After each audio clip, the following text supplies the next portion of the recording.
ಪೂರ್ಣಿ, ಬಾ ಪೂಜೆ ಕೂತ್ಕೊಳ್ಳಿ.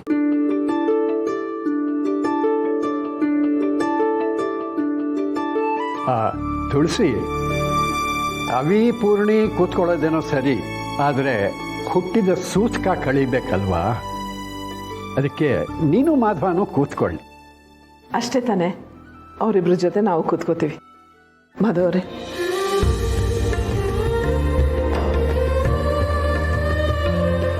ಓಂ ಗಣಾನಾಹಂತ್ವಾ ಗಣಪತಿಗಂ ಭವಾಮಹೇ ಕವಿಂ ಕವೀನಾಪಮಸ್ತ್ರವಸ್ತ್ವಂ ಜ್ಯೇಷ್ಠರಾಜಂ ಬ್ರಹ್ಮಣಸ್ಪುಧಾನ ಶೃಣ್ವನ್ನೋತಿ ವಿಸ್ತೇದ ಸಾಧನಂ.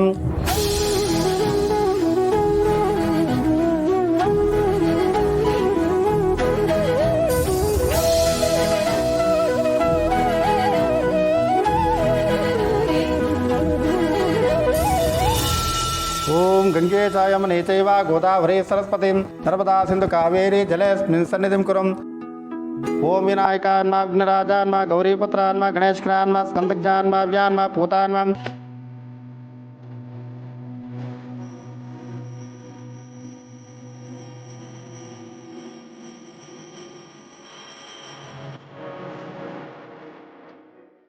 ನಿಮ್ಮ ಮನೆ ದೇವರಲ್ಲಿ ಪ್ರಾರ್ಥನೆ ಮಾಡಿಕೊಂಡು ಆ ಮಗುವಿಗೆ ಸ್ವಲ್ಪ ಜೇನುತುಪ್ಪ ತಿನ್ನಿಸಿ.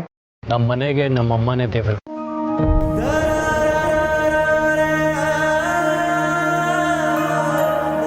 ನಾನು ಎಷ್ಟೋ ಕಡೆ ಪೂಜೆ ಮಾಡಿದ್ದೀನಿ, ಆದರೆ ಇದೇ ಫಸ್ಟ್ ಟೈಮ್ ತಾಯಿ ದೇವರು ಅಂತ ಹೇಳಿದ್ದು. ಪುರೋಹಿತರೆ, ಈ ನಮ್ಮ ಉಗ್ರ ಪ್ರತಾಪಿ ವಿಘ್ನ ನಿವಾರಕ ವಿಘ್ನೇಶ್ವರನ ತರಹ.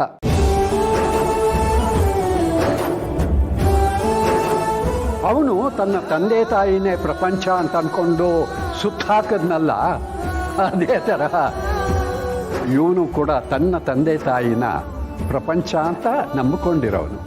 ಇವ್ರು ಹೇಳಿದ ಮಾತು 100ಕ್ಕೆ 100 ಸತ್ಯ ತಾತ. ನಮ್ಮ ಪಾಲ್ಗೆ ಇವರಿಬ್ಬರೇ ದೇವರುಗಳು. ಶುಭವಾಯಿತು.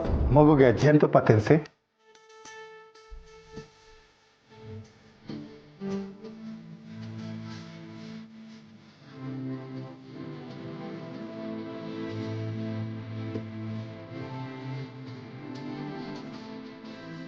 ಇಲ್ಲಿಗೆ ಸೂತ್ರ ಮುಗ್ದಿದೆ. ಇದಕ್ಕೆ ಮೇಲೆ ನೀವು ಯಾವುದೇ ಶುಭ ಕಾರ್ಯ ಮಾಡ್ಕೋಬೋದು. ಮಗುವಿನ ಜಾತಕ ತುಂಬಾ ಅದ್ಭುತವಾಗಿದೆ. ಮಹಾಲಕ್ಷ್ಮಿ ಕಡೆ. ಹೌದು ಪುರೋಹಿತ್ರೆ, ಈ ಮಗುನ ನಾವು ಪುಟ್ಟಲಕ್ಷ್ಮಿ ಅಂತಾನೆ ಕರಿತಿದ್ದೀವಿ. ಈ ಪುಟ್ಟಲಕ್ಷ್ಮಿ ನಮ್ಮ ಮನೆಗೆಲ್ಲ ಬೆಳಕು ತಂದೋಳು, ತಾಯಿಗೆ ಮರುಜೀವ ಕೊಟ್ಟೋಳು.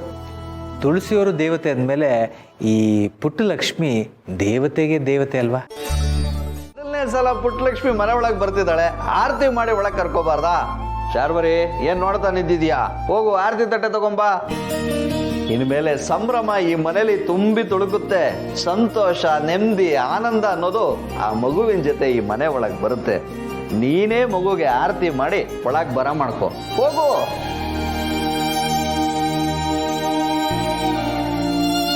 ಅಮ್ಮ ಇನ್ನೂ ಬಂದಿಲ್ಲ, ನಾವಷ್ಟೇ ಒಳಗೋಗೋದಾ? ಹೌದು, ಅಮ್ಮ ಬರ್ಲಿಲ್ವಲ್ಲ. ಅದಕ್ಕೆ ಅಮ್ಮ ಹೇಳಿದರೆ ಮಗು ಈ ಟೈಮ್ಗೆ ಒಳಗೆ ಬರಬೇಕು ಅಂತ. ಸೊ ನಾವು ಕಾಯ್ತಾ ಕೂತ್ರೆ ಲೇಟ್ ಆಗುತ್ತೆ. ನೀವು ಮೊದಲು ಒಳಗೆ ಬನ್ನಿ, ಡ್ಯಾಡ್ ಮಮ್ ಆಮೇಲೆ ಬರ್ತಾರೆ.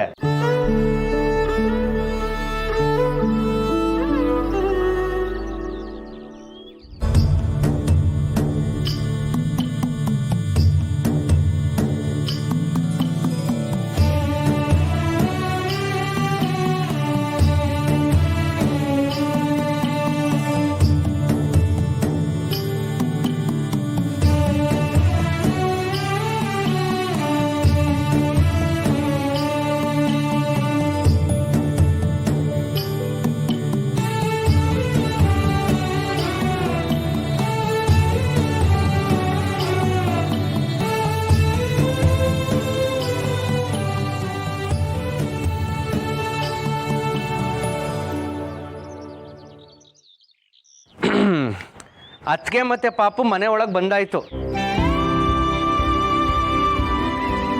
ಮನೇಲಿಂದಲಿಂದ ಹಬ್ಬನೇ. ಡ್ಯಾಡ್ ಮಾಮ್ ಒಳಗೆ ಬರ್ಬೇಕಷ್ಟೆ. ಬನ್ನಿ ಸರ್. ಅದೇ ಅದಕ್ಕೆ ಡ್ಯಾಡ್ ಮಾಮ್ ಬರ್ಬೇಕಿತ್ತಲ್ವಾ, ಅದಕ್ಕೆ ಕಾಯ್ತಿದ್ವಲ್ಲ, ಅದನ್ನ ನಿಮಗೆ ಹೇಳಿದೆ ಅಷ್ಟೆ.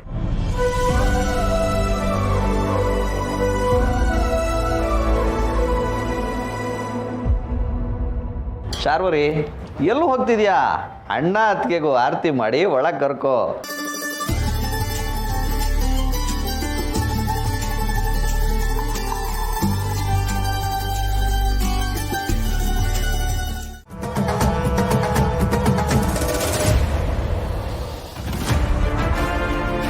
ನಿಮ್ಮ ಮನಸ್ಸಲ್ಲಿ ಇಷ್ಟು ಕೆಟ್ಟ ಯೋಚನೆಗಳಿರುತ್ತೆ ಅಂತ ನಂಗೆ ಗೊತ್ತಿರಲಿಲ್ಲ.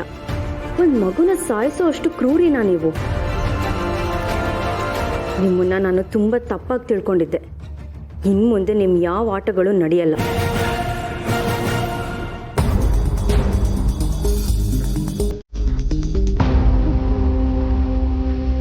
ಚಿಕ್ಕಮ್ಮ, ಈಗ ಮಗುಗೆ ನೀವು ಆಶೀರ್ವಾದ ಮಾಡಿ.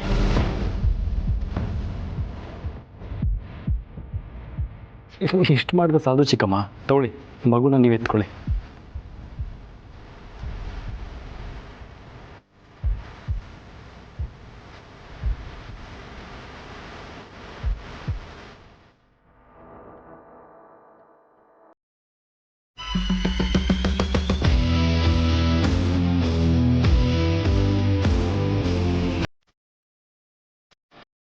ಆ ಮಗುಗೂ ನಿಮ್ಮ ಬುದ್ಧಿ ಏನು ಅಂತ ಗೊತ್ತಾಗಿದೆ. ಅದು ಸರಿಯಾಗೇ ಮಾಡಿದೆ. ಮಕ್ಕಳು ದೇವ್ರ ಸಮಾನ ಅಂತಾರೆ.